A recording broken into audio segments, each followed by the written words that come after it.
మారుస్తున్నారనుకోవాలా, లేకపోతే సర్వేలకి చూసి ధైర్యంతో చేస్తున్నారనుకోవాలా? ఒకటి, అభ్యర్థుల మార్పు అనేది అన్ని పార్టీలు అవసరాన్ని బట్టి చేసుకుంటాయి.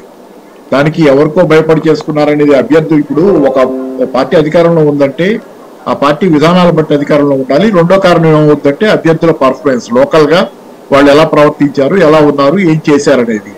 అభ్యర్థుల పర్ఫార్మెన్స్ బాగలేకపోతే, లేకపోతే అభ్యర్థి గెలిచిన తర్వాత అక్కడ కనపడకపోతే, తప్పులు చేస్తే మొత్తంగా పార్టీని తిరస్కరించారు జనాలు. ఉదాహరణ చెబుతాను చిన్నది.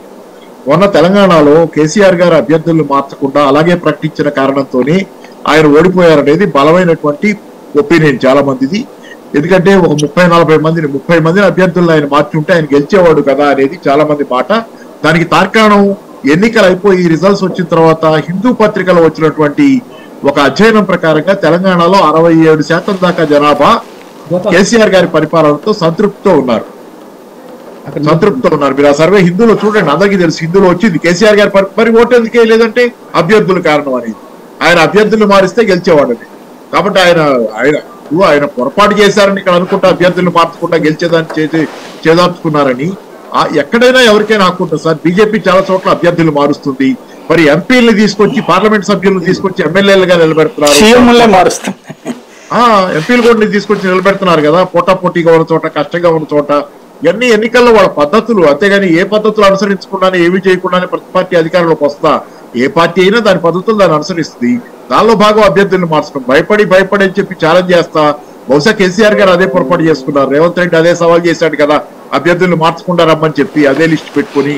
అదే పొరపాటు కేసీఆర్ గారు దానికి అదే లిస్ట్ ప్రకటించి తప్పు చేసుకున్నారు అనేది. ఈ రోజు ఏంటంటే ప్రతిపక్షంలో ఉన్న వాళ్ళు కావాలంటే అభ్యర్థులు అలాగే ప్రకటించవచ్చు కానీ తిరిగి పాలకపక్షంగా ఉన్న వాళ్ళు చాలా సందర్భాల్లో యాంటీ ఇన్కంబెన్సీ అభ్యర్థి మీద కూడా ఉంటుంది, మొత్తం ప్రభుత్వం మీద కాకుండా. ఎందుకంటే అభ్యర్థుల్ని మార్చడం పెద్ద అబ్జెక్ట్ చేయడం అనేది, ఛాలెంజ్ చేయడం అనేది అది అవసరం లేదేమో, అది అసలు అనవసరమైనటువంటి విషయం. అభ్యర్థులు మార్చుకుంటే ఆ పార్టీ ఇష్టాలు, ఆ పార్టీ ఇష్టం. అదేమి చట్ట విరుద్ధమేం కాదు కదా, ఆ పార్టీ పద్ధతిలో అది మార్చుకుంటుంది.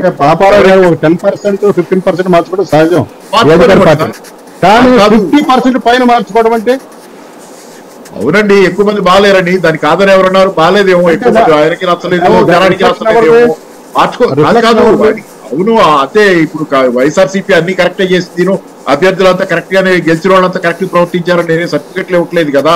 గెలుస్తుందా లేదా అనేది ప్రశ్న అంతే. అల్టిమేట్ గా పార్టీ గెలుస్తుందా లేదా, సర్వే కరెక్టా కాదా, గెలవడానికి వాళ్ళ మార్గం వాళ్ళు ఎంచుకుంటారు. అది నేను చెప్పేది. అంతేగాని అభ్యర్థులు మారుస్తారంటే వాళ్ళ పర్ఫార్మెన్స్ బాగాలేదేమో, జనాలు కూడా వాళ్ళని తిరస్కరించాలనుకుంటున్నారేమో, సర్వే చేయించుకుని మార్చుకుంటున్నారేమో.